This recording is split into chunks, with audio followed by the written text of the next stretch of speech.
Alright, time for some more campaign battle tactics, this time as Nurgle. And off the back of me moaning about minor settlements in my previous video, we're going to do a minor settlement, because that makes no sense. But in this one, we're besieged by a couple of strong Kislev armies, and we don't really have a lot of great troops. We have a fair amount of troops, but it's mostly Nurglings with a few stronger bits, but they've got a lot of strong stuff, so this could be a tough one. It's predicted as a decisive defeat, so we're going to have to pull out our finest strategies, and maybe you can learn something about defending minor settlements here. So, you can see I've positioned all of my army over on this side in front of their larger portion of army. So I've got pretty much my entire army just split into two here. Half of it is squished up in this little choke point. We're not looking to stay there though, that would be silly. The other half over here also squished up. We need to break out of these choke points as quickly as possible because they have a lot of missiles and we don't want to be clumped up like this when they start firing. They also have a smaller portion of army here, and the reinforcements are going to be coming over from this side, which has got a lot of strong stuff in it. So got to try and take out this larger portion of army before their reinforcements and other units arrive. Because if we try to fight both of their armies at the same time, if we sit back and let that reinforcement army come in and then try to take it on all at once, we're probably going to get overwhelmed. So instead here, we're going to use our two little blobs of troops to simply take out half of their army before the rest of their armies have even arrived. So if you're outnumbered in a minor settlement, if you can take out a large, strong part of their army before the rest of it can even get involved, it's going to really help you level the playing field a bit. The other big part of this strategy is this capture point, and this one specifically. Why? Because it can field 4 freaking towers. 4.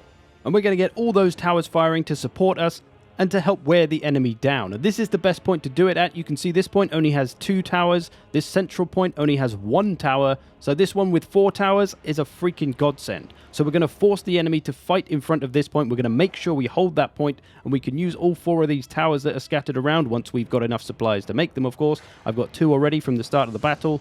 So we can get these 2 firing at least on this army that we're fighting. We get a little bit of support straight away. They can help wear that army down. And then over time, we'll keep a hold of this point. We'll get these 2 other ones, and they'll be able to fire on all the stuff that we're going to force to fight around this capture point specifically. So we're going to force the enemy to fight in this area, which is advantageous to us. So that's the plan I'm coming in with. Let's see how well we can execute it. They're charging the cavalry in straight away. I didn't notice this, so I didn't get any counter charges, but it's not a huge deal. Now, one problem fighting Kislev as Nurgle is that they have a lot of missiles, and Nurgle's weakness, one of the big ones, is missiles. Because they're a bit slower and they don't have shields and any armor, missiles will absolutely ruin them. So we need to disrupt everything as much as possible so that they cannot shoot us, basically. We want to fight them in melee, force them to fight us in melee, tie them up, just don't let them use their ammo, and we should be okay.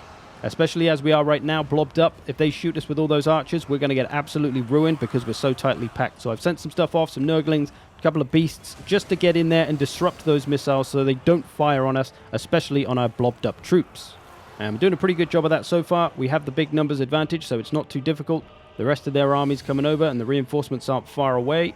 And as we have that numbers advantage, we want to look for the flanks wherever possible, even if it's with slow-ass plague bearers. If they can get a sandwich on these troops, we can get rid of them even quicker. Because time is of the essence with this little strategy as well. Because if we're too late to that capture point to protect it, the enemy's going to take it and we're going to lose all our towers. And that's going to make life a lot harder for us. So we need to get through this portion of army as quickly as possible. Doing okay with it here. Starting to move around to the flanks. Just mashing up everything. Trying not to let anything shoot us. Just keep it busy. Making a few mistakes over here, though. I've left my Beast of Nurgle in combat with these Armored Cossars a little too long. He's now getting banished away. I'm trying to pull him out of there. Maybe his leadership will stabilize and he'll be okay and he can regenerate. But unfortunately, he is going to die. I'm going to be a little too late. So I'm going to lose one of my Beast of Nurgle. And that's a pretty big thing because the Beasts of Nurgle are one of the few armor-piercing units that we have in this army. As we have our Nurglings and our Plague Bearers. They're great in all, but without armor-piercing, they can struggle to churn down some of the tougher Kislev units like Armored Cossars and the Sargard and the Griffon Legion.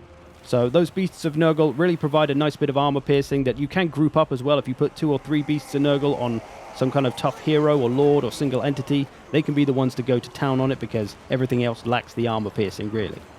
But finally bringing in our flank, you can see the favor bar though is not looking good for me as the reinforcements have just arrived. But that's okay. They've got some tough stuff, but we've still got the numbers. I'm missing an opportunity for a little cheeky flank here. I should have gone for that. Surrounded these boys as much as possible. We're going to need it against those tougher armored Cossars. But they're probably the strongest bit of this section of army, and we've nearly got them done. Or they're the last thing to wear down at least. The reinforcements are coming. As I say, there's some strong stuff in here that we're going to have to deal with. Got some Streltsy. They might blast us down if we're not careful. We've got Griffon Legion, Sarina Katerin still coming. We've got one of our extra towers up, so that's 3. Just saving up the supplies for the last one. We've still got our first 2 towers. They weren't able to shoot these down, so we've still had those firing away. Although they're kind of slow, I think, because these are like the artillery type ones. We get some pretty good towers as Nurgle, so that definitely helps us out. Broken this part of the army. So we're going to start to move all this over towards this capture point as quickly as possible. I've got 1 unit of Nurglings going already just to try and slow the enemy down, just in case they do start to push up quickly. You can see they're probably going to come down this way, and we need to defend this capture point at all costs. If we lose this, we're going to lose our towers, and we might well lose the game because they're probably going to be able to take all the other 4 capture points around us. I've got my last tower going up now as well, so that's going to help us out. And we're about done over here. Just got these armored Kossars to finish off, I believe. We haven't taken too much damage overall. I have been using my faction heals a couple of times, so that's helped our boys stay healthy. But yeah, now we just need to race to that capture point, protect it, and try to finish off what they have left. And of course, if you do make a strategy around a capture point, you do need to make sure you hold it, because if you're not going to be all over the map, the AI is going to take all of your other capture points. They're pretty good at doing that. They will take the other 4. If you lose all 5, you will lose the battle. So you need to make sure you hold on to at least 1, which is why it's so important to make sure we get back to our strategic point that is giving us all the towers and is going to keep us in the game. Because if we lose it, we're out of there. So my entire army is rushing as much as a Nurgle army can rush to get back to the point. The Griffon Legion trying to get a little cheeky flank on us. We've got some Nurglings there to stop them though. The enemy infantry about to arrive at our precious point. Luckily, so are we, just in the nick of time. If we were a minute later, we might be losing this battle, but luckily, we've just about made it. So we need to just make sure that we have more infantry in the point than them at any given time so that we can keep the capture points in our favor. Otherwise, they'll capture the point and then we'll lose. So we've got to be careful of that. I'm sending these rock flies around this side, trying to avoid the missiles, but still getting shot anyway. I was trying to send it after this little Grom, which probably isn't the best idea because they're likely not strong enough to take out little Grom, and there are 2 units of missiles nearby that are going to support them. So I maybe should have left the rock flies back and waited for a better opportunity. Trying to get these Nurglings past. I was trying to get these to go after those 2 missiles. Again, trying to stop any missiles from firing. That includes the artillery as well in the little Grom. Starting to have a fight now with these old Sargard. Great weapons and regular Sargard. So a tough fight in the center there. Really going to need to use our numbers as much as possible. Still got some Griffon Legion on this side, but I've got some Exalted Plague Bearers and a Beast of Nurgle dealing with them. Beast of Nurgle, good for getting through the armor. Still got the help of the 2 towers as well, plus the other 2 towers on the other side that are going to be wearing stuff down. So we're getting a lot of support here. It's really going to help us out. I've got these Nurglings past finally. They can go and try to disrupt these missiles.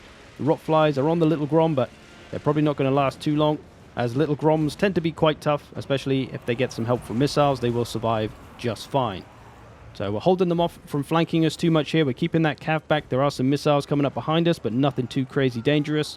Beast of Nurgle in there, helping to put that armor-piercing damage. But we're a little clumped up here in the center, you might think, which is true, but I need to keep the infantry numbers inside the point in case the enemy gets more infantry numbers than me and starts taking the point. So I'm keeping myself a little blobbed up there, but it is risky with old Katerin around and some of that ice magic. Heart of Winter dropped on that big clump could be devastating for my army, so I do need to be careful and be ready to run out of that circle of AoE if it happens. But still, I'm just going to sit here and hope for the best. Hope that the AI doesn't use their spells very well, because, you know, that's a fairly safe bet.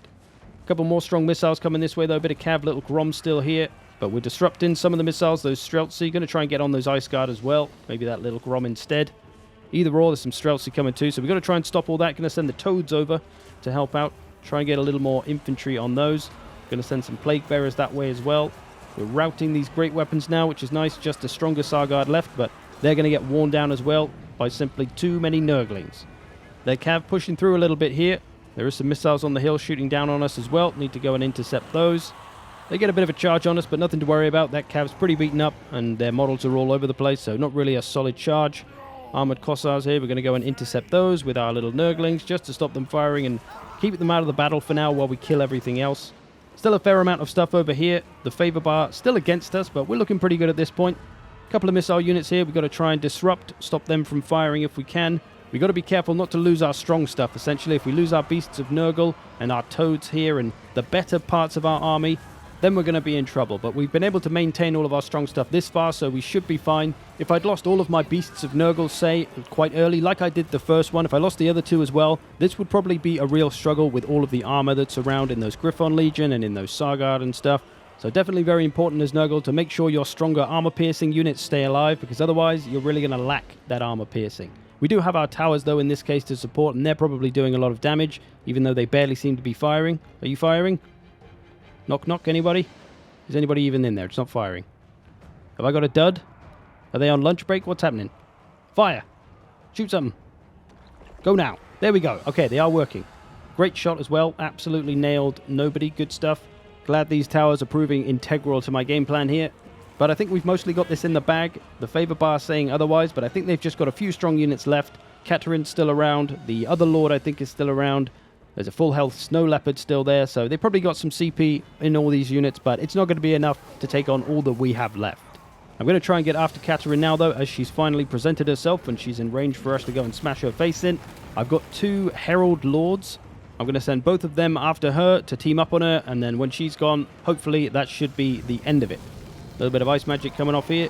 Ice sheet, not a big deal, not a huge worry. My 2 Heralds should be on the way, wherever they are. There's one. Here he comes. Come on, son. They both also have Spirit Leech, so I'm going to start spamming that on her, like this is Warhammer 1. That's something people used to do in the Warhammer 1 online multiplayer. Spam Spirit Leech with 2 different casters and kill an enemy lord in like a minute. But not going to work here. That's been addressed a long time ago. My other one's just chilling out. What are you doing, lad? I told you to go and get her. Either way, she's pretty beaten up now. She's below half health, so she won't have long left. And then we should have this battle all done. Little Grom still hanging on in there. Beast of Nurgle trying to get after him. A few Streltsy and stuff left. So we've survived this one. We took out the big part of their army first. That was the important detail. We could go after the smaller parts, but then we're going to be left with 2 bigger parts, right? The big part of the army and the reinforcing army. And then we probably would have been overwhelmed. So we took out their big part of the army because we outnumbered them early, and we were able to do that. And then it left them with their reinforcing army, which was about the same size as our army. But of course, we had the help of the towers, and their army kind of attacked us like a couple of units at a time rather than all at once. So it made it easier in that sense. We could just deal with it as it came. And that allowed us to win this battle that we were supposed to decisively lose. Not that the auto-resolve is, very accurate, but still. We turned it around. The favor bar wasn't with us, but if we stayed in the middle of the map or something and tried to defend the central point, we probably would have been overwhelmed from all angles, and we would have been shot by missiles, and we wouldn't be able to disrupt them, and then we may well have lost. So there we go. Some minor settlement defenses. Hopefully there's something useful you can learn from this. I hope you've enjoyed this. Thanks for watching. I will see you in the future.